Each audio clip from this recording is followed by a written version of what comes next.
Bien, eh bien, bienvenue aux universités de la transition numérique des territoires, 10e du nom ici à Dijon, en compagnie d'Ilham Djaïch, présidente d'Infranum, et de Gaëlle Serrandour, qui représente ici la Caisse des dépôts, la Banque des territoires, et qui est en charge des grands projets d'infrastructure au sens large, puisqu'aujourd'hui c'est un portefeuille qui va encore au-delà du numérique et qui se tourne aussi vers les questions notamment d'énergie.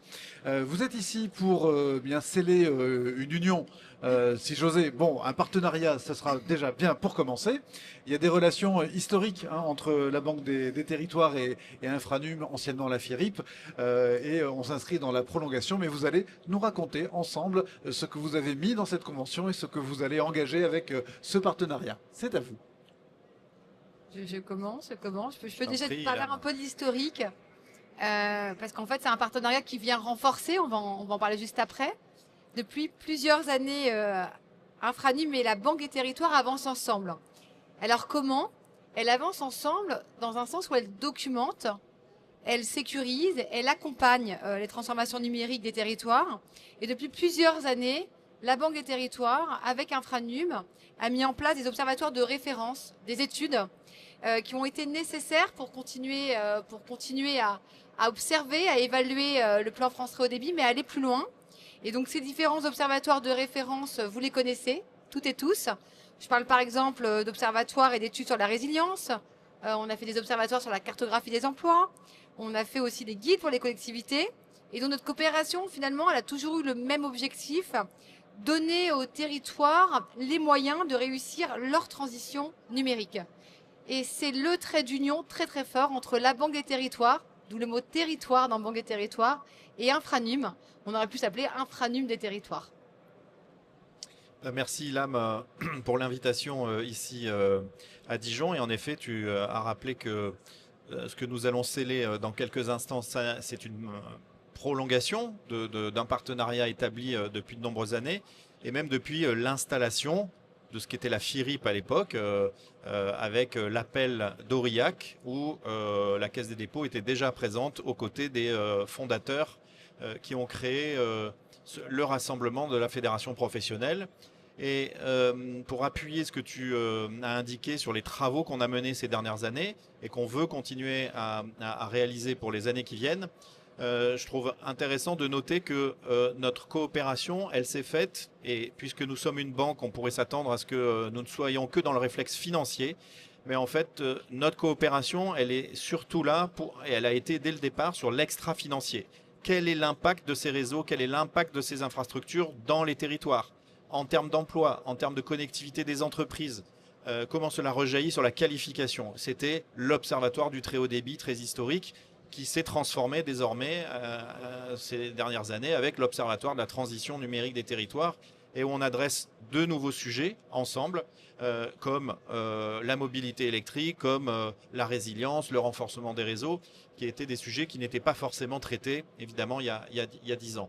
Et ce qui nous importe aujourd'hui pour 2025 et les années qui viennent, c'est la proposition que vous nous avez faite avec Infranum, d'ouvrir encore ce champ de réflexion, toujours avec le socle sur cet observatoire, finalement des impacts extra-financiers, mais de traiter la transition du cuivre vers la fibre, avec votre belle initiative de créer un spot publicitaire avec l'ensemble des opérateurs d'infrastructures à destination du grand public, même si la Banque des Territoires n'est pas forcément fondée à financer typiquement ce type de démarche publicitaire. En revanche, on vous soutient vraiment dans l'initiative que vous avez prise, et ça rentre dans le champ de notre programme de coopération pour 2025-2026, en plus des sujets de bornes de recharge de véhicules électriques qui font partie des éléments de pivot aussi, de transformation de la filière que vous travaillez dans les commissions thématiques.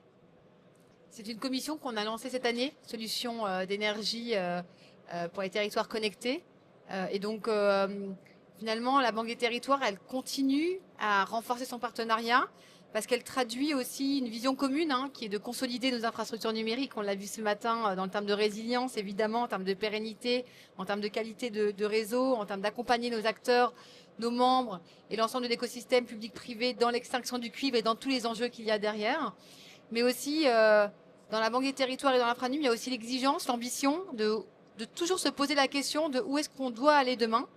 Et ce partenariat, il est aussi là pour encore et encore nous projeter, nous challenger, pour réfléchir à comment on doit penser le numérique de demain pour qu'il soit toujours plus inclusif, toujours plus durable, toujours plus compétitif pour notre pays. Voilà, et peut-être juste en mot de conclusion, à dire que ce qui a présidé aux travaux les années précédentes, on veut évidemment donner le même esprit. Tu parles de penser demain, d'être proactif, et je pense que les premiers travaux sur la résilience des réseaux, avant qu'on puisse mener un travail avec l'Agence nationale de cohésion des territoires pour aider les collectivités en termes de méthodologie, on l'a fait ensemble avec Infranum, les premiers travaux qui ont estimé finalement, que faut-il faire, que les collectivités ou les industriels doivent réaliser? Y a-t-il des besoins de réinvestissement et des montants à financer? Voilà, donc je crois que cet esprit de travailler les sujets de demain, il y a quelques années, c'était une commission data center, là il y a une commission énergie, il y a toujours la commission réglementaire, voilà, des travaux verticaux et thématiques qu'on soutient avec grand plaisir parce que c'est utile non seulement pour vos membres en tant qu'adhérents, pour la fédération et la filière, mais aussi plus globalement pour les territoires, les donneurs d'ordre que sont les collectivités, les parties prenantes. Donc merci d'animer brillamment tous ces travaux. Et merci de nous faire confiance. Merci. Merci à tous les deux. Je vais vous inviter à reculer vos sièges, à poser les micros dessus pour vous mettre debout et signer officiellement ce document, puisque c'est quand même l'objet. Une fois que c'est signé, c'est engagé. Voilà. Un bel exemple de partenariat public-privé. C'est vrai que tout le monde nous dit dans le monde entier considère qu'on va peut-être se tourner vers la photographe. Par ici, Ilham. Voilà. Et ce qui fait la force du plan France Très Haut Débit, ça a été le partenariat public-privé que vous incarnez ensemble mieux que tout autre. Voilà, vous regardez notre photographe Paola.